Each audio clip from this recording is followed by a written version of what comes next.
بسم اللہ الرحمن الرحیم وبہ نستعین سبحانک لا علم لنا الا ما علمتنا انک انت العلیم الحکیم الحمد للہ رب العالمین والصلاة والسلام علی سید المرسلین وعلی آلہ وصحبہ اجمعین ومن تبعہم بإحسان الی یوم الدین اعوذ باللہ من الشیطان الرجیم بسم اللہ الرحمن الرحیم آمن الرسول بما انزل الیہ من ربہ والمؤمنون کل آمن باللہ وملائکتہ وکتبہ ورسلہ لا نفرق بین احد من رسلہ وقالوا سمعنا واطعنا غفرانک ربنا والیک المصیر۔ سامعین کرام، ہمارے درس کی بحث دلائل نبوت کے موضوع پر جاری ہے، جس میں بعض امور کا تذکرہ کیا گیا کہ اللہ کے نبی جناب محمد رسول اللہ صلی اللہ علیہ وسلم کو اللہ تبارک و تعالیٰ نے اس طریقے سے تخلیقی اور اخلاقی ہر اعتبار سے ایسی خصوصیات اور صفات کا جامع بنایا کہ کوئی بھی انسان جو عقل سلیم رکھنے والا ہو، انصاف پسند ہو اور اپنی فطرت پر قائم ہو، وہ جناب محمد رسول اللہ صلی اللہ علیہ وسلم کی عظمت، آپ کی عقیدت اور آپ کی صداقت کو مانے بغیر نہیں رہ سکتا۔ چونکہ اللہ تبارک و تعالیٰ نے، جیسا کہ میں بار بار یہ بات دہرا رہا ہوں، نبی کریم صلی اللہ علیہ وسلم کی شخصیت کو اس طرح سے متعین کیا ہے کہ اب کائنات کا کوئی بھی انسان اور جن آپ پر ایمان لائے بغیر نجات نہیں پا سکتا، اور آپ کے ایمان لانے کو قرآن نے جا بجا اپنا اللہ پر ایمان کے ساتھ رسولوں پر ایمان کا جو آیت ہم پڑھ رہے ہیں، کل آمن باللہ وملائکتہ وکتبہ ورسلہ، تو رسولوں پر ایمان کی ایک بنیاد ہے۔ پھر جناب محمد رسول اللہ صلی اللہ علیہ وسلم پر تفصیلی ایمان اور آپ کے حقوق کا جاننا اور اسے ادا کرنا نجات کے لیے لازم ہے۔ اللہ تعالیٰ نے فرمایا، قل ان کنتم تحبون اللہ فاتبعونی، آپ کہیں کہ تم اگر اللہ سے محبت رکھتے ہو تو میری اتباع کرو۔ گویا اتباع رسول محمد صلی اللہ علیہ وسلم اللہ سے محبت کا معیار اور پیمانہ ہے، خود اللہ نے مقرر فرمایا۔ پھر اللہ کے نبی صلی اللہ علیہ وسلم سے محبت اللہ کے بعد کائنات کی تمام ہستیوں میں سب سے زیادہ محبت لازمی طور سے ایک ایمان والے انسان کے نزدیک اللہ کے رسول صلی اللہ علیہ وسلم کی ذات ہونی چاہیے۔ محبت رسول پر مستقل گفتگو تو بعد میں ہوگی انشاءاللہ آئندہ دروس میں۔ یہاں میں اتنا تذکرہ کرنا چاہتا ہوں کہ آپ پر ایمان لازمی، آپ کی اتباع محبت الہی کے لیے ضروری، نجات کے لیے ضروری، اور آپ سے محبت کرنا ایمان کا ایک لازمی عین ایمان۔ لا یؤمن احدکم حتی اکون احب الیہ من والدہ وولدہ والناس اجمعین، تم میں سے کوئی شخص مومن نہیں ہو سکتا جب تک کہ میری ذات محمد صلی اللہ علیہ وسلم کی ذات اس کے نزدیک والد کے مقابل، اولاد کے مقابل اور دنیا کے تمام لوگوں سے زیادہ، ان کے مقابلے میں سب سے زیادہ محبوب نہ بن جائے۔ قرآن کی بھی آیتیں ہیں، یہ ہم بعد میں پڑھیں گے۔ فی الحال میں اس بنیاد پر یہ عرض کرنا چاہتا ہوں کہ شرعی اعتبار سے تو اللہ تبارک و تعالیٰ نے جناب محمد رسول اللہ صلی اللہ علیہ وسلم کو سارے انسانوں کے لیے اسوہ، نمونہ اور مرکز عقیدت و محبت قرار دیا ہی ہے، لہذا لازم ہے کہ آپ پر ایمان لایا جائے، آپ کی اتباع کی جائے، آپ سے محبت رکھی جائے۔ اگر آپ غور سے دیکھیں تو اس مقام کی بنیاد پر اللہ تبارک و تعالیٰ نے جناب محمد رسول اللہ صلی اللہ علیہ وسلم کو جمال خلق اور کمال خلق سے اس طرح سے متصف کیا کہ آپ کی شخصیت ایسی جامع الکمالات بن گئی کہ اسے جاننے اور دیکھنے کے بعد کسی بھی پہلو سے دیکھا جائے، ایک انسان آپ سے خود بخود شرعی اعتبار سے بھی تو دلائل کہتے ہیں، انسانی اور فطری اعتبار سے، عقلی اعتبار سے بھی انسان یہ مجبور ہو جائے گا ماننے پر کہ نبی کریم صلی اللہ علیہ وسلم کی شخصیت ایسی ہے کہ آپ سے محبت کی جائے۔ بالفاظ دیگر ہم اس کو یوں کہہ سکتے ہیں کہ دنیا میں محبت اور عقیدت کے جتنے معیار ہیں، ایک انسان کسی انسان سے جس وجہ سے محبت کرتا ہے، ایک انسان کسی انسان سے جس بنیاد پر عزت و احترام کرتا ہے، اس سے عقیدت رکھتا ہے، اس کی بلندی اور بڑائی کا یقین رکھتا ہے، ایسے جتنے بھی معیار ہو سکتے ہیں، اللہ تبارک و تعالیٰ کے بعد وہ ساری خوبیاں جناب محمد رسول اللہ صلی اللہ علیہ وسلم کی شخصیت میں سمٹی اور انتہائی موضوع انداز میں جمع ہے، جو آپ کو کسی اور شخصیت میں نظر نہیں آئے گی۔ دنیا کی کسی کوئی ہستی کوئی شخصیت اتنی کامل انسانی اعتبار سے نہیں ہوئی جیسی جناب محمد رسول اللہ صلی اللہ علیہ وسلم کی شخصیت کو کمال حاصل ہوا. اور یہ ہونا ہی تھا کہ آپ کو اللہ تبارک و تعالیٰ نے سارے رسولوں کا بھی سردار بنایا ہے. قیامت کے دن اسی بنیاد پر جب آپ کو امتیازی شان ملے گی تو سارے لوگوں کی امامت کے درجے پر گویا آپ واضح طور سے فائز ہوں گے. نبی کریم صلی اللہ علیہ وسلم کو جہاں اخلاقی، ایمانی اور دوسرے اعتبار سے عظمت عطا کی گئی، آپ کو ظاہری پیکر میں بھی حسن و جمال کا بھرپور حامل بنایا رب العالمین نے. ہم نے نسب پڑھا، وہ ماحول جانا، آپ کے کردار کا معاملہ آگے دیکھیں گے. آج کے درس میں یہ دیکھیں گے کہ اللہ تعالیٰ نے جناب محمد رسول اللہ صلی اللہ علیہ وسلم کو ظاہری اور جسمانی اعتبار سے بھی پیکر حسن و جمال بنایا کہ آپ کے چہرہ انور کو دیکھ کر، آپ کی چال ڈھال کو دیکھ کر، آپ کے عادات و اطوار کو دیکھ کر بھی کوئی انسان یہ آسانی سے جان سکتا ہے کہ اللہ کے نبی جناب یہ شخص جو ہے وہ غلط نہیں ہو سکتے، جھوٹ نہیں بول سکتے. نبی کریم صلی اللہ علیہ وسلم کے بارے میں اس اعتبار سے اہل علم نے کتنی تعریفیں کی ہیں.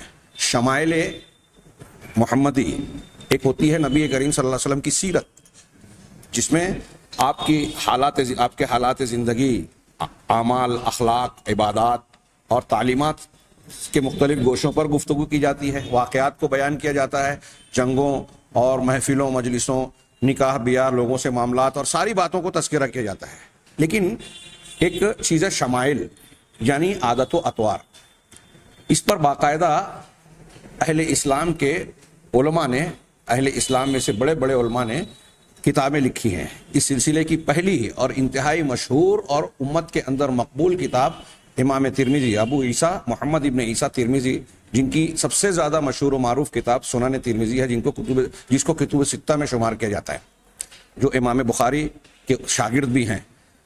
ان کی ایک دوسری کتاب ہے شمائل ترمذی، اور شمائل کے نام سے علامہ سیوطی نے اور دوسرے بہت سارے لوگوں نے کتابیں لکھی. امام ترمذی کی یہ شمائل بڑی مقبول اور مشہور ہوئی. اس کی بہت ساری شروحات لکھی گئی، اردو میں بھی اس کا ترجمہ ہے. ہمارے پاکستان کے ماضی قریب میں وفات پائے ایک نمایاں شخصیت کے حامل، علم حدیث کے ماہر شیخ زبیر علی زئی رحمہ اللہ، انہوں نے بھی شمائل ترمذی کے ساتھ شمائل ترمذی کا بھی ترجمہ کیا اور اس میں تحقیق، تخریج اور فوائد کو بھی بیان کیا ہے، جو بڑی مفید کتاب ہے. لوگوں کو جناب محمد رسول اللہ صلی اللہ علیہ وسلم کی سیرت طیبہ اور آپ کے شمائل، عادات و اطوار کے جاننے کے لیے اس کی طرف رجوع کرنا چاہیے.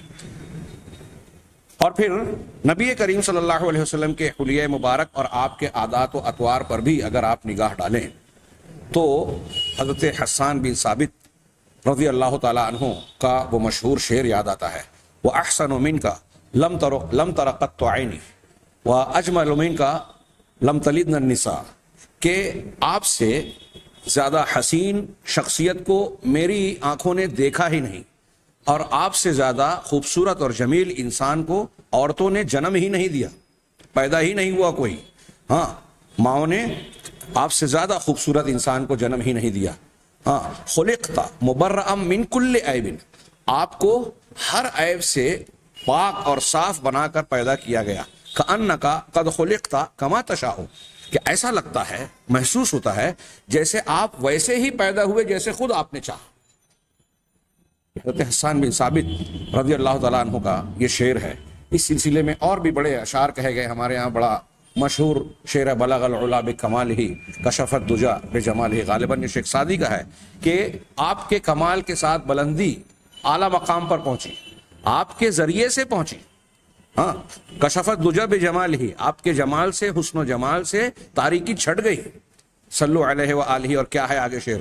کسی نے کہا بادت خدا بزرگ تھی توئی قصہ مختصر، خدا کے بعد بزرگی تیرے ہی اندر ہے. یہ ایک اختصار کے ساتھ ساری بات کہہ دی گئی. آئیے ہم پہلے ایک سرسری سی نگاہ جناب محمد رسول اللہ صلی اللہ علیہ وسلم کے حلیہ مبارک پر ڈالیں. اس سلسلے میں ہمارے سامنے متعدد روایات اور بہت ساری تفصیلات ہیں. میں حضرت ام معبد رضی اللہ تعالی عنہا کا، جیسا کہ ہجرت کے سفر کا تذکرہ کیا گیا تو اس میں تذکرہ کیا تھا کہ ام معبد نے اپنے شوہر کو، جب اللہ کے نبی صلی اللہ علیہ وسلم کا ان کے خیمے سے گزر ہوا ساری بکریاں چرنے گئی تھیں، ایک نحیف سی لاغر سی بکری بندھی ہوئی تھی جو چلنے سے بھی قاصر تھی. نبی کریم صلی اللہ علیہ وسلم نے دعا کی، ان کے تھن کو پر ہاتھ پھیرا، دعا کی اور اس سے بھرپور دودھ دوہا جس سے برتن بھر گیا. آپ اور آپ کے رفقا نے اس دودھ کو نوش فرمایا، استعمال کیا، اور اس کے بعد معبد کو بھی پلایا اس سے پہلے، اور بعد میں برتن بھر کے پھر چھوڑ کر گئے. اور جب ان کے شوہر واپس آئے باقی بکریوں کے ساتھ اور دیکھا کہ گھر میں دودھ ہے اور سوال کیا کہ یہ ایسے یہاں کیسے آیا، تو معبد رضی اللہ تعالی عنہا نے کہا کہ ایک بابرکت شخصیت تشریف لائی اور یہ ان کی برکت سے یہ دودھ نکلا، اور قصہ بیان کیا. تب انہوں نے کہا کہ کہیں یہ صاحب قریش تو نہیں ہے جن کی شخصیت کی تلاش و جستجو جاری ہے، جن پر انعام مقرر کیا گیا. اور پھر کہا کہ ان کے اوصاف بیان کرو. حضرت معبد رضی اللہ تعالی عنہا نے اس وقت بڑے پیارے انداز میں اوصاف بیان کیے. عربی عبارت بھی بڑی شاندار ہے، یہاں اس کا ترجمہ مجھے مناسب لگا کہ الرحیق المختوم میں شیخ صفی الرحمان مبارک پوری ہمارے استاد محترم نے جو ترجمہ کیا ہے ان کے الفاظ پڑھ کر سنائے جائیں. حضرت معبد کا بیان اور ترجمہ صاحب رحیق المختوم. کہتے ہیں کہ حضرت معبد ہجرت کے وقت رسول اللہ صلی اللہ علیہ وسلم معبد خزاعیہ کے خیمے سے گزرے تو اس نے آپ کی روانگی کے بعد اپنے شوہر سے آپ کے حلیہ مبارک کا جو نقشہ کھینچا وہ یہ تھا. وہ کہتی ہیں کہ چمکتا رنگ، تابناک چہرہ، خوبصورت ساخت یعنی ڈھانچہ آپ کا پیرایا، نہ توندلے پن کا عیب، نہ گنجے پن کی خامی، یعنی پیٹ اور جسم کا کوئی حصہ ایسا بے ڈول نظر نہ آئے. متناسب الاعضاء، خوبصورت نظر آنے والے. جمال جہاں تاب کے ساتھ ڈھلا ہوا پیکر، سرمگی آنکھیں، لمبی پلکیں، بھاری آواز، لمبی گردن، سفید و سیاہ آنکھیں، سیاہ سرمگی پلکیں، باریک اور باہم ملے ہوئے ابرو، چمکدار کالے بال، گردن، بھاری آواز، لمبی گردن، اور اس کے بعد کہا چمکدار کالے بال. خاموش ہوں تو باوقار، خاموش ہوں تو وقار کے ساتھ نظر آئیں. گفتگو کریں تو پرکشش، دور سے دیکھنے میں سب سے تابناک و پرجمال، قریب سے سب سے خوبصورت اور شیریں. گفتگو میں چاشنی، بات واضح اور دو ٹوک، صاف بات کرنے والے. نہ مختصر نہ فضول، یعنی نہ اتنی مختصر کے بات سمجھ میں آئے، میں تشریح کر رہا ہوں، نہ اتنی مختصر کے بات سمجھ میں نہ آئے، اور نہ اتنی طویل کے فضول اور بیکار بات معلوم ہو. نہ مختصر نہ فضول، انداز ایسا کہ گویا لڑی سے موتی جھڑ رہے ہوں. درمیانہ قد، ابھی آج بہت سارے صحابہ کے بیان میں پڑھیں گے کہ نہ بہت لمبے تھے اور نہ پستہ قد تھے، یعنی ناٹے جسے ہمیں کہتے ہیں، نہ دراز قد نہ پستہ قد، درمیانہ قد، نہ ناٹا کے نگاہ میں نہ جچے، نہ لمبا کہ ناگوار لگے. دو شاخوں کے درمیان ایک شاخ جو تینوں میں سے سب سے زیادہ تازہ اور خوش منظر و پر رونق. رفقا آپ کے گرد حلقہ بنائے ہوئے، کچھ فرمائیں تو توجہ سے سنیں، کوئی حکم دیں تو لپک کر بجا لاتے ہیں. مطاع و مکرم، نہ ترش رو اور نہ لغو گو، یعنی نہ سختی مزاج میں بات میں اور نہ ہی لغویات اور بیکار کی بات کرنے والے. یہ حضرت معبد کے یہ الفاظ سیرت کی کتابوں میں جا بجا درج ہے، یہاں انہوں نے زاد المعاد کے حوالے سے نقل کیا. یہ ان کے علاوہ حضرت علی رضی اللہ تعالیٰ عنہ کی ایک روایت میں کچھ تفصیلی آپ کے شخصیت کا نقشہ کھینچا گیا. حضرت علی رضی اللہ تعالیٰ عنہ آپ کا وصف بیان کرتے ہوئے فرماتے ہیں، آپ نہ لمبے تڑنگے تھے نہ ناٹے کھوٹے، لوگوں کے حساب سے درمیانہ قد کے تھے. یہ بھی میں عبارت الرحیق المختوم سے پیش کر رہا ہوں. لوگوں کے حساب سے درمیانہ قد کے تھے، بال نہ زیادہ گھنگریالے تھے نہ بالکل کھڑے بلکہ دونوں کے بیچ کی کیفیت تھی. بالکل گھنگریالہ بال بھی نہیں تھا اور بالکل سیدھا کھڑا بھی نہیں تھا، دونوں کے درمیان کی کیفیت اور حیثیت رکھتا تھا. رخسار نہ بہت زیادہ پرگوش تھا، نہ ٹھڈی چھوٹی اور پیشانی پست. چہرہ کسی قدر گولائی لیے ہوئے تھا. رنگ گورا گلابی، بعض روایتوں میں کہ اتنا گورا بھی نہیں تھا جسے دودھیا کہا جائے، اور بالکل گندمی بھی نہیں تھا، یعنی عجیب اس میں ایک کشش اور ملاحت کا رنگ نظر آتا تھا جس میں جاذبیت نظر آتی ہے. آنکھیں سرخی مائل، پلکیں لمبی، جوڑوں اور مونڈھوں کی ہڈیاں بڑی بڑی، سینے پر ناف تک بالوں کی ہلکی سی لکیر، بقیہ جسم بال سے خالی. ہتھیلی اور پاؤں پرگوشت، چلتے تو قدرے جھٹکے سے پاؤں اٹھاتے اور یوں چلتے گویا کسی ڈھلان پر چل رہے ہیں، اتر رہے ہیں، اکڑ کر نہیں بلکہ ایک قسم کا جھکاؤ اور تواضع والا انداز چال میں ہوتا۔ جب کسی طرف ملتفت ہوتے تو پورے وجود کے ساتھ ملتفت ہوتے، پوری توجہ فرماتے۔ دونوں کندھوں کے درمیان مہر نبوت تھی۔ یہ جو ابھی ہم پیچھے پڑھ رہے ہیں اللہ کے نبی صلی اللہ علیہ وسلم کی چال ڈھال طور طریقہ، یہ آپ کے ظاہری حسن ہے، ابھی اخلاقیات کا بھی تذکرہ آئے گا۔ یہاں شاید میں بعد میں بھول جاؤں، یہ کہنا چاہوں گا کہ آج کل ہمارے یہاں پرسنالٹی ڈیولپمنٹ کا ایک کورس ہوتا ہے اور یہ بڑا قیمتی مانا جاتا ہے کہ اپنی شخصیت کو ترقی دینا اور اس طرح سے ڈالنا کہ آپ اگر کسی مجلس میں، کسی تجارتی میٹنگ میں یا کسی دفتر میں جا رہے ہیں، کوئی تجارتی سامان بیچنے کے لیے اگر آپ اس کے اشتہار کے لیے جا رہے ہیں تو آپ کا رویہ، طریقہ، گفتگو کا انداز، بیٹھنے کا انداز، طور طریقہ کیسا ہونا چاہیے جس سے مخاطب آپ سے متاثر ہو، مرغوب ہو اور آپ کی بات سننے پر، اسے ماننے پر مجبور ہو۔ اس کے لیے باقاعدہ کورس دیا جاتا ہے اور یہ پرسنالٹی ڈیولپمنٹ کا کورس بعض بڑے بڑے شہروں میں بڑا قیمتی کہلاتا ہے، گھنٹوں کے اعتبار سے اس میں فیس لگائی جاتی ہے۔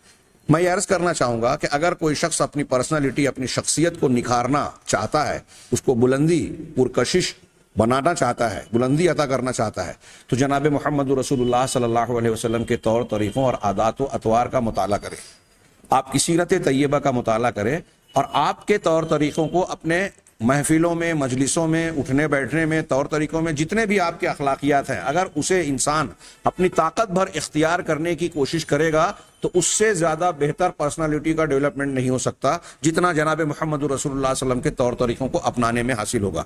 میں بات کو آگے، عبارت کو پیش کر رہا ہوں۔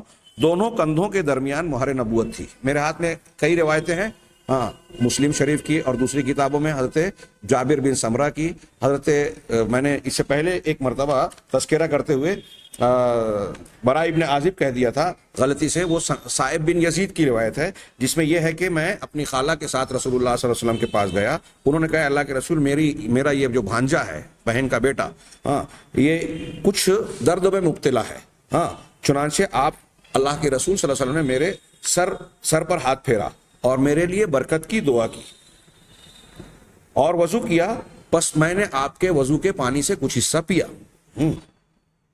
پھر میں آپ کی پیٹھ کے پیچھے کھڑا ہو گیا، پس میں نے آپ کے دونوں کندھوں کے درمیان بین کتفیہ فنظرت الی الخاتم بین کتفیہ، آپ کے مہر نبوت کو دونوں مونڈوں کے درمیان دیکھا، فاذا ہوا مثل ذر الحجلہ، تو گویا یہ کبوتری کے انڈے کی طرح تھا۔ اس کے اور بھی ترجمے کیے گئے، یہ زیادہ آسان سا اور واضح سا ہے کہ کبوتری کے انڈے کے برابر تھا، اور بعض روایتوں میں، دوسری روایتوں میں ہے، یہ روایت متفق علیہ ہے،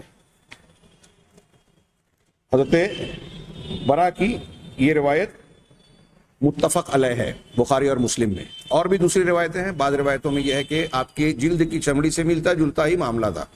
کچھ لوگوں نے، بعض صحابہ نے اس کی تشبیہ دی کہ گویا جمے ہوئے تلوں کا مجموعہ ہے، جسم پر جو تل کا نشان ہوتا ہے، ان تلوں کے مجموعے کی طرح وہ ابھرا ہوا لگتا تھا، خاتم نبوت، اور یہ نبی کریم صلی اللہ علیہ وسلم کی ایک خصوصیت تھی، جیسے آپ خاتم النبیین ہیں۔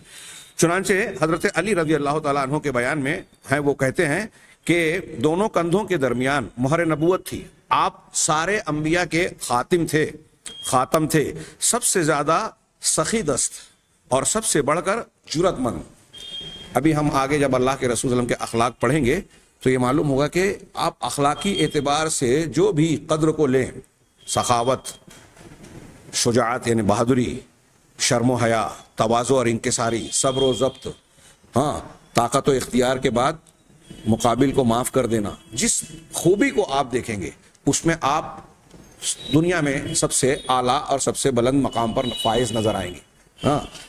تو فرمایا کہ سب سے بڑھ کر جرأت مند، سب سے زیادہ صادق اللہجہ، سچ بولنے میں سب سے گویا آگے، اور سب سے بڑھ کر عہد و پیمان کے پابند وفا، سب سے زیادہ نرم طبیعت اور سب سے شریف ساتھی، جو آپ کو اچانک دیکھتا ہیبت زدہ ہو جاتا آپ کے وقار اور پرہیبت شخصیت سے، جو جان پہچان کے ساتھ ملتا وہ محبوب رکھتا، آپ کا وصف بیان کرنے والا یہی کہہ سکتا ہے کہ میں نے جو بھی آپ کی صفت بیان کرے گا تو وہ یہی کہہ سکتا ہے کہ میں نے آپ سے پہلے اور آپ کے بعد آپ جیسی کسی اور شخصیت کو نہیں دیکھا۔ یہ حضرت علی رضی اللہ تعالیٰ عنہ کا بیان ہے۔ نبی کریم صلی اللہ علیہ وسلم کو اگر ہم نے اپنی آنکھوں سے نہیں دیکھا تو قرآن کی وہ آیتیں ہیں جو اللہ کے نبی صلی اللہ علیہ وسلم کی براہ راست سیرت بیان کرتی ہیں، آپ کی شخصیت پر روشنی ڈالتی ہیں، پھر احادیث مبارکہ اور پھر صحابہ اور صحابیات کے ازواج مطہرات کے بیانات اگر ہم پڑھیں گے تو کسی حد تک ہم اللہ کے نبی جناب محمد رسول اللہ صلی اللہ علیہ وسلم کے جمال جہاں تاب جہاں آرا کو دیکھ سکتے ہیں، اور یہ الفاظ گویا انہی کی تصویر کشی کر رہے ہیں اللہ کے رسول کے حسن جمال کی۔ حضرت علی کی ایک روایت میں ہے کہ آپ کا سر بڑا تھا، جوڑوں کی ہڈیاں بھاری بھاری تھیں، سینے کے درمیان بال کی لمبی لکیر تھی، جب آپ چلتے تو قدرے جھک کر چلتے گویا کسی ڈھلان سے اتر رہے ہیں۔ حضرت جابر بن سمرہ رضی اللہ تعالی عنہ کا بیان ہے کہ آپ کا دہانہ کشادہ تھا، آنکھیں ہلکی سرخی لیے ہوئے تھی اور ایڑیاں باریک تھیں۔ حضرت ابو طفیل کہتے ہیں کہ آپ گورے رنگ، پرملاحت چہرے اور میانہ قد و قامت پر تھے۔ یہ صحیح مسلم کی روایتیں ہیں۔ حضرت انس بن مالک کا ارشاد ہے کہ آپ کی ہتھیلیاں کشادہ تھیں اور رنگ چمکدار، نہ خالص سفید نہ بالکل گندم گوں۔ وفات کے وقت تک سر اور چہرے کے 20 بال بھی سفید نہ ہوئے تھے، چہرے اور داڑھی کے بال 20 بال بھی سفید نہ ہوئے تھے، صرف کنپٹی کے بالوں میں اور کچھ بالوں میں کچھ سفیدی تھی اور چند بال سر کے سفید تھے۔ بعض اہل علم نے بیان کیا کہ یہ چند بال جو سفید تھے اس پر بھی جب تیل لگایا جاتا تو یہ سفیدی ظاہر نہیں ہوتی۔ حضرت ابو جحیفہ کہتے ہیں کہ میں نے آپ کے نچلے ہونٹ کے نیچے یعنی داڑھی بچہ جس کو کہتے ہیں اس حصے میں سفیدی دیکھی۔ حضرت عبداللہ بن بسر کا بیان ہے کہ آپ کے انفقہ یعنی داڑھی بچہ میں چند بال سفید تھے۔ حضرت برا کا بیان ہے کہ آپ کا پیکر درمیانی تھا، دونوں کندھوں کے درمیان دوری تھی، بال دونوں کانوں کی لو تک پہنچتے تھے۔ میں نے آپ کو سرخ جوڑا زیب تن کیے ہوئے دیکھا، کبھی کوئی چیز آپ سے زیادہ خوبصورت نہ دیکھی۔ حضرت برا کی ہی ایک روایت ہے کہ آپ کا چہرہ سب سے زیادہ خوبصورت تھا اور آپ کے اخلاق سب سے بہتر تھے۔ گویا یہ دو جملوں میں کہا کہ آپ ظاہری پیکر میں بھی سب سے حسین و جمیل اور سب سے بہتر تھے، اور اخلاقی اور معنوی اعتبار سے بھی آپ سب سے اعلیٰ اخلاق کے حامل تھے۔ ایک روایت میں کہ پہلے آپ اہل کتاب کی موافقت پسند کرتے تھے، اس لیے بال میں کنگھی کرتے تو مانگ نہ نکالتے، لیکن بعد میں مانگ نکالا کرتے تھے۔ ایک صحابی سے حضرت برا سے پوچھا گیا کہ کیا نبی کریم صلی اللہ علیہ وسلم کا چہرہ تلوار کے جیسا تھا؟ تلوار جیسا تھا تو انہوں نے کہا نہیں بلکہ چاند جیسا تھا۔ ایک روایت میں ہے کہ آپ کا چہرہ گول تھا۔ ربیع بنت معوذ کہتی ہیں کہ اگر تم حضور صلی اللہ علیہ وسلم کو دیکھتے تو لگتا کہ تم نے طلوع ہوتے ہوئے سورج کو دیکھا ہے۔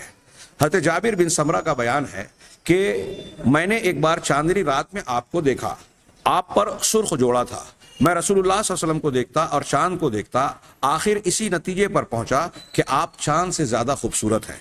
یہ روایت شمائل ترمذی میں ہے۔ شیخ زبیر علی دئی وغیرہ نے اس کی تخریج اور تحقیق میں لکھا کہ یہ روایت ضعیف ہے، اگرچہ حضرت جابر بن سمرہ رضی اللہ تعالیٰ عنہ کا یہ بیان اور سندی اعتبار سے ضعیف ہے، لیکن آگے پیچھے کی جو روایتیں ہم نے نقل کی جو صحیح ہیں، متعدد صحابہ کرام رضوان اللہ علیہم اجمعین کا یہ بیان ہے کہ اللہ کے نبی صلی اللہ علیہ وسلم کا چہرہ چاند اور سورج کی طرح چمکدار، پرکشش اور چاند سے زیادہ، بلکہ بعض صحابہ نے کہا کہ لیلۃ البدر 14ویں کے چاند سے زیادہ آپ کا چہرہ خوبصورت اور پرکشش نظر آتا تھا۔ بلکہ حضرت کعب بن مالک کا بیان ہے کہ جب آپ خوش ہوتے تو چہرہ دمک اٹھتا گویا چاند کا ایک ٹکڑا ہے۔ حضرت کعب بن مالک کی روایت جو بخاری میں قبولیت توبہ کی، ان کی توبہ اور بائیکاٹ کی لمبی روایت ہے، اس میں آخر میں آپ نے ذکر کیا کہ جب توبہ قبول ہوئی وہ مسجد نبوی میں داخل ہوئے تو نبی کریم صلی اللہ علیہ وسلم کا چہرہ خوشی سے دمک رہا تھا، اور کہا کہ آپ کا چہرہ ایسا ہی تھا کہ جب آپ خوش ہوتے تھے تو چاند کے ٹکڑے کی طرح دمکتا اور روشن ہو جاتا تھا۔ ایک بار آپ حضرت عائشہ صدیقہ رضی اللہ عنہا کے پاس تشریف فرما تھے، پسینہ آیا تو چہرے کی دھاریاں چمک اٹھی۔ یہ کیفیت دیکھ کر حضرت عائشہ نے ابو کبیر حضلی کا یہ شعر پڑھا، وَإِذَا نَظَرْتُ إِلَىٰ اسرت وجہ ہی برقت کبرق العارج المتحلل، کہ جب ان کے چہرے کی دھاریاں دیکھو تو وہ یوں چمکتی ہیں جیسے روشن بادل چمک رہا ہو۔ اسی طریقے سے اور بھی روایتیں ہیں. حضرت ابو ہریرہ رضی اللہ تعالیٰ عنہ کا بیان ہے کہ میں نے رسول اللہ صلی اللہ علیہ وسلم سے زیادہ خوبصورت کوئی چیز نہیں دیکھی. لگتا تھا سورج آپ کے چہرے میں رواں دواں ہے، اور میں نے رسول اللہ صلی اللہ علیہ وسلم سے بڑھ کر کسی کو تیز رفتار نہیں دیکھا. لگتا تھا زمین آپ کے لیے لپیٹی جا رہی ہے. ہم تو اپنے آپ کو تھکا مارتے تھے اور آپ بالکل بے فکر رہتے تھے. اس طرح کے اور بھی یہاں بیان ہے. نبی کریم صلی اللہ علیہ وسلم کی زیادہ تر ہنسی تبسم ہوتی تھی، بلا وجہ آپ ہنستے نہیں تھے، منہ کھول کر آپ زیادہ ہنستے نہیں تھے. حضرت جابر بن سمرہ کا بیان ہے کہ آپ کی پنڈلیاں قدرے پتلی تھی اور آپ ہنستے تو صرف تبسم فرماتے. آنکھیں سرمگی تھی، تم دیکھتے تو کہتے کہ آپ نے آنکھوں میں سرما لگا رکھا ہے، حالانکہ سرما نہ لگا ہوا ہوتا. جب آپ غضبناک ہوتے تو چہرہ سرخ ہو جاتا، گویا دونوں رخسانوں میں دانہ انار نچوڑ دیا گیا ہو، انار کا دانہ نچوڑ دیا گیا ہو. ایسے چہرے پہ لالی اور سرخی آ جاتی تھی. ہاں، حضرت ابن عباس کا ارشاد ہے کہ آپ کے آگے کے دونوں دانت الگ الگ تھے. جب آپ گفتگو فرماتے تو ان دانتوں کے درمیان سے نور جیسا نکلتا دکھائی دیتا. یہ اور اس طرح کی اور بھی متعدد روایات. میں یہاں صرف ایک چیز اور بیان کروں کہ نبی کریم صلی اللہ علیہ وسلم کو اللہ تبارک و تعالیٰ نے جو حسن و جمال، خوبصورتی اور کشش عطا فرمائی تھی، اس کا ایک حصہ اس سے اندازہ لگایا جا سکتا ہے جو ان دو روایتوں کے میں مذکور ہے کہ حضرت انس کہتے ہیں، متفق علیہ روایت ہے کہ کانا رسول اللہ صلی اللہ علیہ وسلم اظہر اللون، کہ اللہ کے نبی صلی اللہ علیہ وسلم بڑے روشن، پرکشش، چمکدار رنگ والے تھے، رنگت والے تھے. کأن ارقہ اللؤلؤ، آپ کا پسینہ نکلتا تھا تو پسینے کے دانے یا بوندیں موتی کی طرح چمکدار ہوتی، موتی کی طرح ہوتی. اذا مشا تکفا، جب آپ چلتے تو قدرے جھک کر چلتے، وہی جو بعد میں گزری کے ڈھلان کے سے اترتے ہوئے آپ کی کیفیت نظر آتی. اور وما مسستو دیباجا ولا حریرا الینا من کف رسول اللہ صلی اللہ علیہ وسلم. حضرت انس کہہ رہے ہیں کہ میں نے اللہ کے رسول صلی اللہ علیہ وسلم کے ہاتھ سے زیادہ بڑھ کر کسی دیباج و حریر کو، ریشم کی اعلیٰ سے اعلیٰ قسم کو اتنا ملائم نہیں پایا جتنا رسول اللہ صلی اللہ علیہ وسلم کی ہتھیلی تھی. ولا شمم تو مسکن ولا عنبرن اطیب من رائحۃ النبی صلی اللہ علیہ وسلم، آپ کے جسم سے اور آپ کے پسینے سے جو خوشبو آتی تھی، جو بو آتی تھی، وہ بدبو نہیں تھی، بلکہ حضرت انس کہہ رہے ہیں کہ میں نے کوئی مشک اور عنبر بھی اللہ کے نبی صلی اللہ علیہ وسلم کے جسم مبارک کی خوشبو سے بہتر خوشبو والا نہیں پایا. حضرت انس ہی کا ایک روایت ہے، یہ صحیح مسلم میں ہے کہ وہ کہتے ہیں کہ دخل علینا النبی صلی اللہ علیہ وسلم، اللہ کے نبی صلی اللہ علیہ وسلم ہمارے پاس آئے. فقال عندنا، یہاں قالا یقولو نہیں، یہ قالا یقیلو سے ہے، قیلولہ سے. ہمارے یہاں آپ نے قیلولہ کیا. اللہ کے نبی صلی اللہ علیہ وسلم جن گھروں میں جاتے تھے، حضرت انس کا بھی گھر تھا. حضرت ام سلیم رضی اللہ تعالیٰ عنہ کی فضیلت، ان کے بھائیوں کی اور گھر والوں کی جو قربانیاں تھیں، اس کے گویا آپ ایک قدردانی بھی کیا کرتے تھے. ام سلیم بنت ملحان، انہی کے بھائی تھے جو شہادت کے وقت جن کی زبان سے نکلا تھا فزت ورب الکعبہ، رب کعبہ کی قسم میں کامیاب ہو گیا. بہرحال آپ نے کہا کہ آپ ہمارے یہاں آئے اور آپ نے آرام فرمایا، قیلولہ کیا، یعنی آپ سو گئے تھوڑی دیر. فعرقا، تب آپ کے جسم مبارک سے، جسم اطہر سے پسینہ نکلا. فجاءت امی بقارورہ، میری والدہ ایک قارورہ، ایک شیشی لائیں. فجعلت تسلط العرق فیہا، اور اس قارورے میں، اس شیشی میں آپ کا پسینہ اکٹھا کرنے لگے. فاستيقظ النبی صلی اللہ علیہ وسلم، نبی صلی اللہ علیہ وسلم اس دوران بیدار ہو گئے. فقال، آپ نے کہا، یا ام سلیم، اے ام سلیم، ما هذا الذي تصنعين، یہ تم کیا کر رہی ہو، یہ تم کیا کر رہی ہو؟ تو آپ نے فرمایا، حضرت ام سلیم نے کہا، قالت هذا عرقك نجعله في طيبنا، اللہ کے نبی صلی اللہ علیہ وسلم، یہ آپ کا پسینہ ہے جسے ہم اپنی خوشبو میں ڈالتے ہیں. وهو من اطيب الطيب، اور یہ خوشبو سے زیادہ بہتر ہوتی تھی، خوشبو سے زیادہ اچھی ہوتی تھی. اس کے علاوہ اللہ کے نبی صلی اللہ علیہ وسلم کے شمائل میں آپ کے سونے اٹھنے کے متعلق تفصیلات، آپ کے لباس اور پوشاک سے متعلق تفصیلات، کہ آپ کیسی چادر پہنتے تھے، کن چیزوں کو پسند فرماتے تھے، آپ کا لباس کس طرح ہوتا تھا، ٹخنے کے اوپر آپ لباس پہنتے تھے، کبھی کبھار آپ نے جو ہے ہری دھاری دار چادر پہنی، اور ابھی ایک روایت میں گزرا کہ لال کپڑے میں ملبوس دیکھا، تو اس میں آپ اور زیادہ حسین و جمیل اور خوبصورت نظر آ رہے تھے. آپ سے زیادہ خوبصورت کوئی نظر نہیں آتا تھا. آپ رات میں، ابتدائی رات میں سو جاتے اور آخر میں آپ بیدار ہوتے جب تہائی شب رہ جاتی، اور اٹھتے اور آپ تہجد ہمیشہ آپ نے تہجد پڑھا. نبی کریم صلی اللہ علیہ وسلم نے صرف حج کی اس رات میں جہاں مزدلفہ میں قیام کیا جاتا ہے اس میں آپ نے تہجد نہیں پڑھی تھی. اس رات کو تہجد نہ پڑھنا سنت ہے. ہاں اس طرح کی اور بھی متعدد روایات اور تفصیلات ہیں. یہاں میں ایک بات کا ذکر کرنا چاہتا ہوں کہ نبی کریم صلی اللہ علیہ وسلم کے یہ شمائل اور ظاہری خوبصورتی بھی یہ ہمیں اور آپ کو اور تمام لوگوں کو یہ بتاتی ہے کہ نبی کریم صلی اللہ علیہ وسلم اللہ تعالیٰ کی جانب سے خصوصی نگرانی اور خصوصی توجہ کا مرکز ہیں. اللہ تعالیٰ نے آپ کو ظاہری طور سے نہ صرف یہ کہ عیوب، خامیوں اور ایسی چیزوں سے جس کو دیکھ کر انسان کے اندر کچھ کراہت محسوس ہو، قباحت محسوس ہو، نہ صرف ایسی چیزوں سے آپ کو پاک صاف رکھا بلکہ ایسی خوبیاں، خوبصورتیاں اور پرکشش باتیں آپ کے اندر جمع کر دی، اکٹھا کر دی کہ ظاہری قالب اور پیکر بھی اگر کوئی آپ کا دیکھے تو خود بخود آپ کی طرف کھینچا چلا ہے. یہ اللہ کے نبی صلی اللہ علیہ وسلم کے سچے ہونے کی دلیلوں کا ایک پہلو یہ بھی ہے کہ آپ ہر اعتبار سے جامع الکمالات تھے. آپ اپنے حلیے میں، چال ڈھال میں، طور طریقے میں، لباس میں، آپ کی آنکھیں، آپ کے رخسار، آپ کے ہاتھ، آپ کا قد و قامت، آپ کی چال ڈھال، ساری چیزیں انتہائی موضوع اور ایک بہتر سے بہتر انسان کی یا کسی انسان کی سب سے اعلیٰ صفت اور طریقہ، شکل و صورت جو ہو سکتی تھی، اللہ تبارک و تعالیٰ نے وہ آپ کو عطا فرمائی. یہی ضمناً میں ایک بات کا تذکرہ اختصار کے ساتھ یہ کرنا چاہتا ہوں کہ کچھ باتیں ایسی ہیں کہ اللہ کے نبی صلی اللہ علیہ وسلم کی جو خصوصیات یا آپ کو جو خوبیاں دی نہیں گئی ہیں، کچھ لوگ عقیدت اور محبت میں اسے ثابت کرنے کی کوشش کرتے ہیں. اس کا اصل گفتگو کا مقام تو اس وقت آئے گا جب ہم خصائص المصطفیٰ جناب محمد رسول اللہ صلی اللہ علیہ وسلم کی کچھ خصوصیات کا تذکرہ کریں گے. تو کچھ خصوصیات ایسی ہیں، بلکہ بہت ساری، جو قرآن و حدیث سے ثابت شدہ ہیں. انبیاء میں آپ کو کچھ اختصاصات دیے گئے کہ دوسرے انبیاء سے آپ کا وہاں خصوصی معاملہ ہے، اور کچھ ایسی خصوصیات ہے کہ تمام انسانوں کے مقابلے میں آپ کو خصوصیات عطا کی گئی. نبوت، انبیاء کرام اس میں شامل ہیں اگرچہ.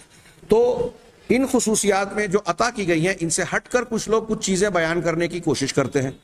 جیسے مثال کے طور پہ میں یہاں ایک بہت ہی ہلکی سی مثال، ایک بات کی مثال دوں کہ اللہ کے نبی صلی اللہ علیہ وسلم کے بارے میں کچھ لوگ یہ کہتے ہیں کہ آپ کا سایہ نہیں تھا، اور اس سلسلے میں بعض روایات کو پیش کرتے ہیں. لیکن محققین، علماء اور محدثین کا یہ اتفاق ہے کہ وہ ساری روایتیں جن میں اس قسم کی بات بیان کی گئی ہے کہ اللہ کے رسول صلی اللہ علیہ وسلم کا سایہ نہیں نظر آتا تھا، سایہ دکھائی نہیں دیتا تھا یا ہوتا ہی نہیں تھا، ہاں، تو یہ جو ہے کوئی بھی روایت صحیح نہیں ہے، یا تو ضعیف ہے یا من گھڑت اور موضوع ہے. اس کے بالمقابل متعدد صحیح احادیث ہیں. جیسے مسند احمد میں حضرت عائشہ صدیقہ رضی اللہ تعالیٰ عنہا کا ایک بیان ہے جو صحیح حدیث ہے، محدثین کے نزدیک صحیح ہے. وہ کہتی ہیں کہ اللہ کے رسول صلی اللہ علیہ وسلم ایک دن دوپہر کے وقت اپنے سائے کے ساتھ ہمیں آتے ہوئے نظر آئے. ہاں، یا یوں ترجمہ کیجئے کہ آپ آئے اور آپ کا سایہ چل کر آ رہا تھا. تو آپ بذلن، اللہ کے نبی صلی اللہ علیہ وسلم سائے کے ساتھ آ رہے تھے. مسند احمد کی یہ صحیح روایت ہے، یعنی نبی کریم صلی اللہ علیہ وسلم کا سایہ تھا. لیکن میں نے عرض کیا کہ جو لوگ اس کا رد کرتے ہیں، ہم اس پر گفتگو وہاں کریں گے کہ خصوصیت نبی صلی اللہ علیہ وسلم کے سلسلے میں کچھ لوگ افراط اور تفریط کا شکار ہیں. کچھ ان خصوصیات کو بلا وجہ ثابت کرنے کی کوشش کرتے ہیں جو ہے نہیں، کچھ ان خصوصیات کا جو آپ کے لیے ثابت ہے اس کا انکار کرتے ہیں. ہم اس پہ گفتگو کریں گے. اسی طریقے سے ایک چیز ہمارے یہاں آج کل، صرف ایک بات کو آج کے درس کے آخر میں ذکر کر دوں، ایک چیز ہمارے یہاں بڑے زور و شور میں بیان کی جاتی ہے کہ لوگ ایک نقش پیش کرتے ہیں. بہت سارے جگہوں پر میں نے اپنی آنکھوں سے دیکھا، ہندوستان، پاکستان میں عام بات ہے کہ نعلین شریفین، اللہ کے نبی صلی اللہ علیہ وسلم کے نعلین کا، جوتوں کا نقش بنا کر، عکس بنا کر پیش کیا جاتا ہے. اس بات کا کوئی بھی ثبوت نہیں ہے کہ یہ جو عکس یا تصویر اللہ کے نبی صلی اللہ علیہ وسلم کے جوتوں یا نعلین کی پیش کی جاتی ہے، یہ اللہ کے نبی صلی اللہ علیہ وسلم کے جوتوں کے ہی عکس ہیں، اسی کا نشان ہے. اس کا کوئی ثبوت نہیں ہے. ہاں، اور اگر ہو بھی جائے تو تصویر کے مقابلے میں، جیسے کعبۃ اللہ، حرم شریف کی جو عزت ہے، اس کا جو تقدس ہے، نبی کریم صلی اللہ علیہ وسلم کی اشیاء اور آپ کی استعمال کی چیزوں کی جو حیثیت حاصل تھی، تقدس حاصل تھا، ہاں، آپ کے بال کا، آپ کی دوسری چیزوں کا، تو اس کا وہی تقدس کیا اس کی کعبہ کی تصویر میں بھی آئے گی؟ جیسے ہمارے یہاں بہت سارے لوگ جو ہے تصویریں لگا لیتے ہیں، یہ غیر مسلمین کا طریقہ ہے، اسلام کا طریقہ اور اسلام کی تعلیم میں اس کی کوئی گنجائش نہیں ہے کہ آپ کسی مقدس چیز کی تصویر بنا لیں اور پھر اس کو عقیدت کا مرکز بنائیں، اس کے سامنے کھڑے ہوں یا اس کو برکت کا ذریعہ سمجھنے لگے۔ تو نعلین شریفین کی جو تصویر پیش کی جاتی ہے وہ اللہ کے نبی صلی اللہ علیہ وسلم کے جوتوں یا آپ کے نعلین کا عکس ہے، اس کا کوئی ثبوت نہیں ہے، یہ صحیح نہیں ہے۔ اللہ تبارک و تعالیٰ سے دعا ہے کہ وہ ہمیں صحیح دین اور ایمان سمجھنے کی توفیق عطا فرمائے اور اسی کے مطابق زندگی گزارنے کی توفیق بخشے۔ وآخر دعوانا ان الحمدللہ رب العالمین۔